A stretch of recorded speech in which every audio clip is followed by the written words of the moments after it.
Olá, meu nome é Ana Carolina Rocha, eu tenho 41 anos, eu moro aqui em Brasília e eu tenho epidermólise bulhosa distrófica recessiva. E para nós que temos EB, distrófica recessiva, uma das complicações importantes é na questão da alimentação. Quando a gente pega formas mais graves da EB distrófica recessiva, a gente tem um comprometimento grande de mucosas. Então, tanto a mucosa oral quanto a mucosa esofágica, elas são facilmente lesionadas, assim como a nossa pele. Então, o ato de se alimentar se torna um pouco mais complexo. E aí a gente precisa de alguns cuidados a mais. Tudo já começa dentro da boca. Porque se eu for comer alimentos um pouco mais duros, no cozimento normal que se faz para a maioria das pessoas, muitas vezes eles vão já me machucar. Vão machucar a língua, vão machucar a bochecha. Então já torna o ato da alimentação um pouco mais complicado, o que demanda já um cozimento maior dos alimentos. Além disso, a musculatura aqui da região, ela tende a ser mais fraca. Então, mesmo que a gente entenda que tem que mastigar bastante um alimento, se eu for comer uma comida toda sólida, eu vou conseguir comer pouco, porque muitas vezes eu vou cansar de mastigar, eu vou começar a sentir dor do ato de mastigar, porque sem querer eu estou fazendo muita força ali para poder mastigar em pedacinhos bem pequenos. E por que eu preciso mastigar em pedacinhos bem pequenos? Porque, por causa das várias lesões internas que eu já tive, eu tenho um estreitamento no meu esôfago. Eu tenho dois pontos de estreitamento. Eu tenho um ponto aqui e um ponto mais aqui embaixo. E esses estreitamentos são causados por lesões que já ocorreram em outros momentos. E essas lesões acontecem pelos motivos mais simples, como, por exemplo, comer arroz. Se um grão de arroz cai assim, ele pode conseguir passar. Mas o arroz, por exemplo, é um alimento que muitas vezes a gente engole grãos inteiros. Se o grão cair assim, ele vai passar arranhando toda a minha mucosa esofágica. E aí ele vai provocar lesões, essas lesões vão cicatrizar, tornando a estenose ainda maior. Então acaba que para eu conseguir ter uma alimentação adequada, porque quando você tem uma quantidade grande de lesões, como é o meu caso, você demanda uma alimentação hipercalórica e hiperproteica para conseguir ajudar a cicatrizar e conseguir manter o peso ou até engordar um pouco.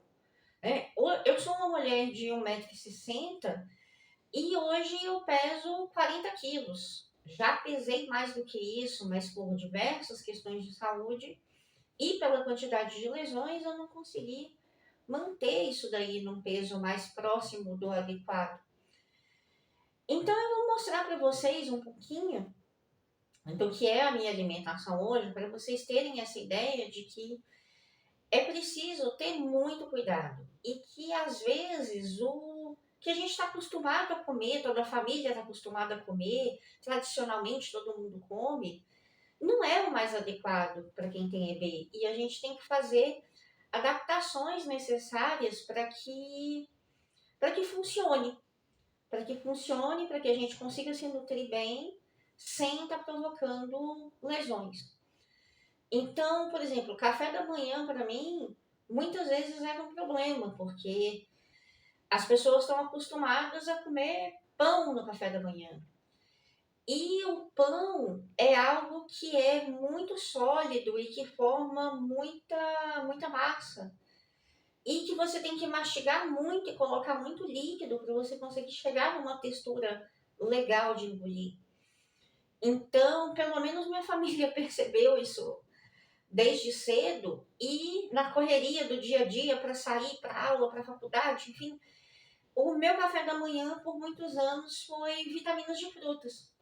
Que aí a gente fazia uma vitamina de frutas tentando botar o máximo de coisas dentro, né? Então, alguns suplementos em pó, leite condensado, castanhas, uma série de coisas que a gente pode colocar dentro para a gente fortificar essa vitamina, muitas vezes até colocando leite em pó junto com o leite, para poder engrossar e fortificar ali, e ser algo fácil de se deglutir, e ao mesmo tempo algo que seja gostoso e que seja nutritivo. Hoje em dia eu ainda consigo ter uma alimentação legal, porque já tive épocas que eu tinha tantas lesões internas que tudo que eu ia comer tinha que ser batido e coado. E isso você perde nutrientes, você perde fibras, você perde no paladar, você perde numa série de coisas. E é muito ruim. A gente vai cada vez comendo menos e cada vez querendo comer menos.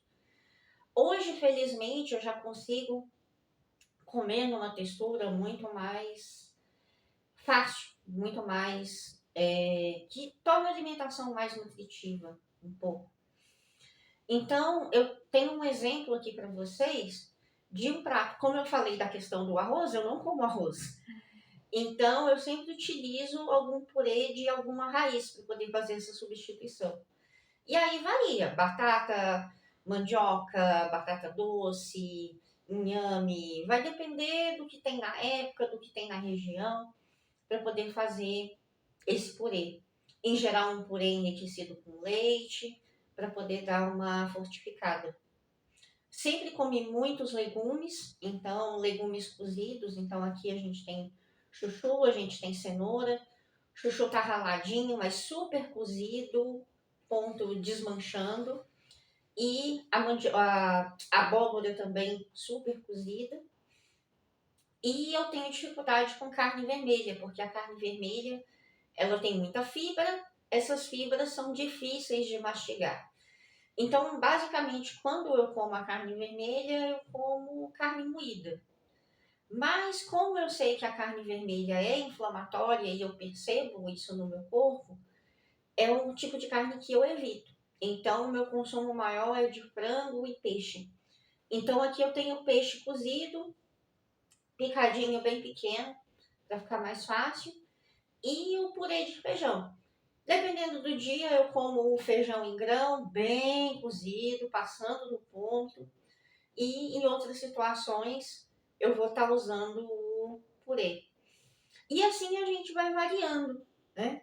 A alimentação para que se mantenha uma coisa nutritiva, né? E sempre com esse pensamento de que você está cozinhando para a família inteira, vai cozinhando, chega num certo ponto, tira o do restante da família e separa o meu para poder cozinhar mais. Né? Isso vale para várias outras coisas, como, por exemplo, quando eu resolvo comer um macarrão, a gente precisa fazer isso, deixar ele cozinhar quase o dobro do tempo para ele ficar adequado para que eu possa consumir. Mas a alimentação, o almoço, o jantar, não é suficiente para mim. Então, acaba que eu tenho que usar também da suplementação alimentar.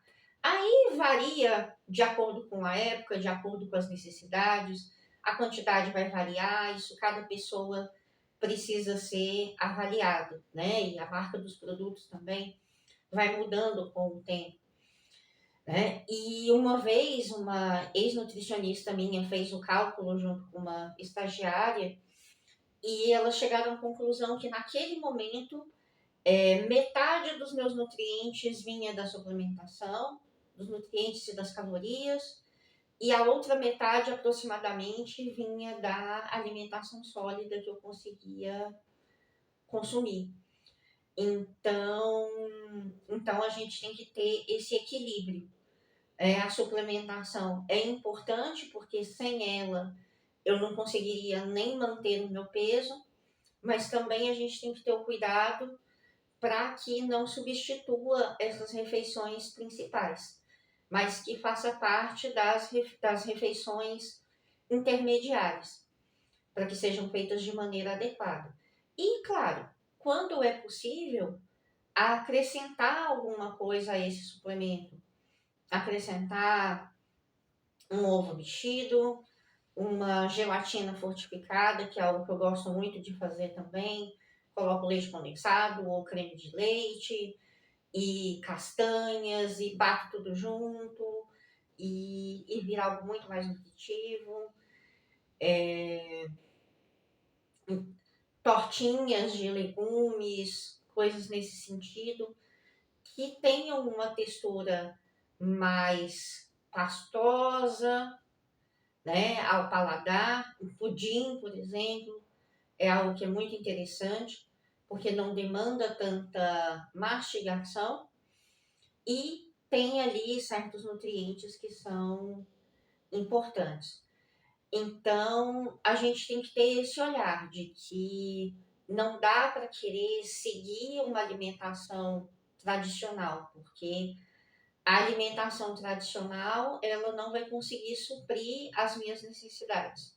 Não que eu não coma coisas tradicionais, se eu tiver com a minha boca bem, se eu tiver com o meu esôfago bem, uma vez a cada 2, 3 semanas eu vou comer um pouco de pizza, mas eu vou estar ciente de que na semana seguinte, eu vou estar com mais lesões, provavelmente. Então eu tenho que estar preparada para isso, né? E além disso, também o cuidado com a temperatura dos alimentos, porque a gente não suporta todo tipo de temperatura. Então, de uma maneira geral, nem o gelado demais, nem o quente demais a gente consegue tolerar. Então, eu sou daquelas que espera o sorvete derreter para poder tomar o sorvete, né? E para mim, um chá, eu adoro chá, mas o chá tem que ser morno, porque o morno para mim já é quente. Então, tem que termos esses cuidados também com as temperaturas. Bem, aqui é uma explicação rápida, mas eu espero que eu tenha conseguido trazer um pouquinho dessa vivência, um pouquinho do dia a dia e poder trazer um pouco de informação de qualidade para vocês. Muito obrigada pela oportunidade.